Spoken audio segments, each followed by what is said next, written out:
We walk around believing that our feelings manage us, when it's really the other way around. We have the complete power to manage our feelings.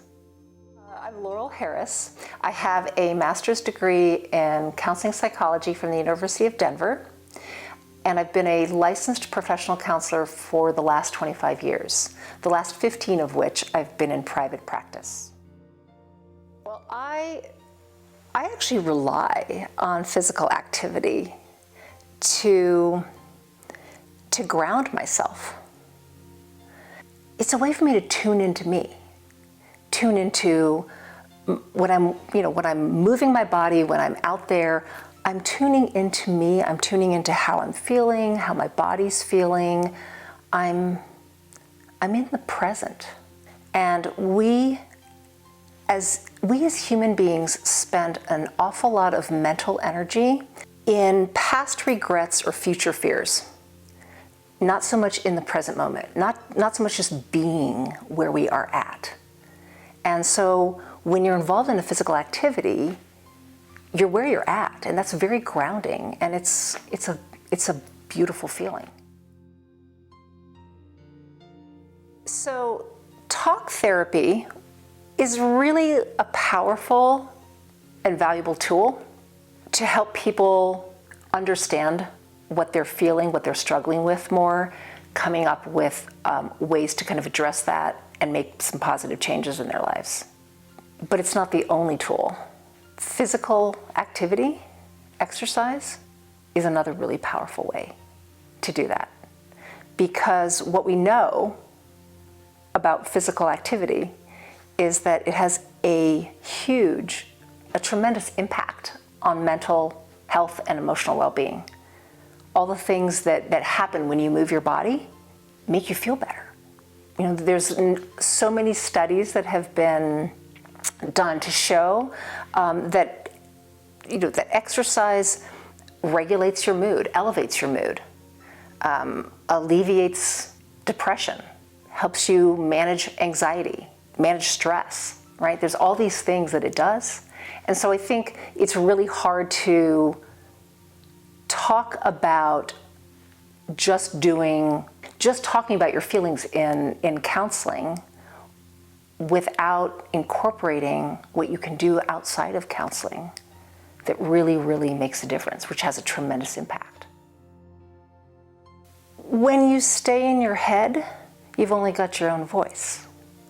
When you go to talk to a counselor or a therapist, you first of all get to share your voice and hear a different perspective a lot of the times. Or sometimes it's confirmation, which is also helpful. But therapy helps in terms of offering maybe different perspectives, a different angle on something, a different interpretation that the voice in your head never even thought of before, that might ring true for you. So it gives you a broader view. And it also raises your own awareness about what you've been thinking or what you might have been telling yourself that you weren't even aware of. I mean, I think counseling is just a place to share your voice, get different perspectives, reflect a little bit, raise your awareness, and then give you the opportunity to try out different things or understand why you might be stuck in hard feelings, or stuck in difficult thoughts, or stuck in your life in a situation. There's absolutely a place for antidepressants and medication when someone is struggling emotionally. It's often recommended when people are having a difficult time getting unstuck from what they're struggling with.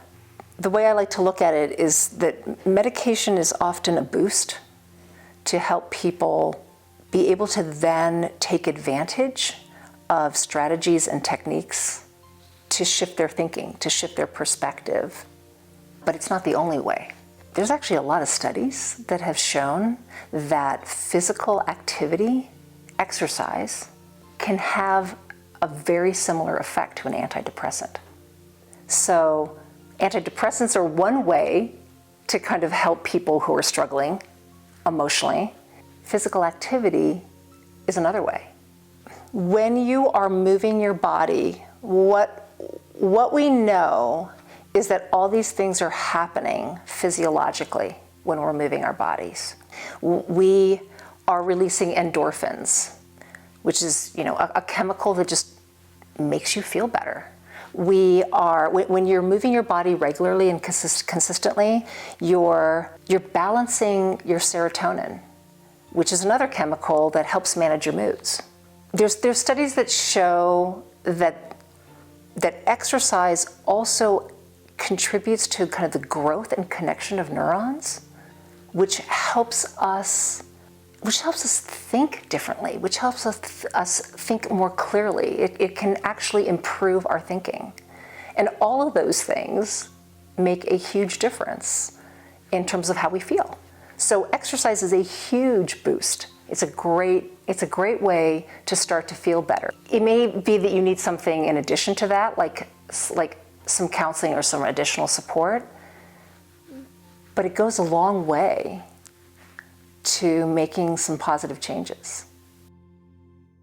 I think it's huge. I think when we don't reflect on ourselves, on our thoughts, our feelings, our behaviors, then we're only operating in the world in a reactive way, kind of like in an automatic, habitual way. And some of those reactive ways are based on misinterpretations, misassumptions about what's happening.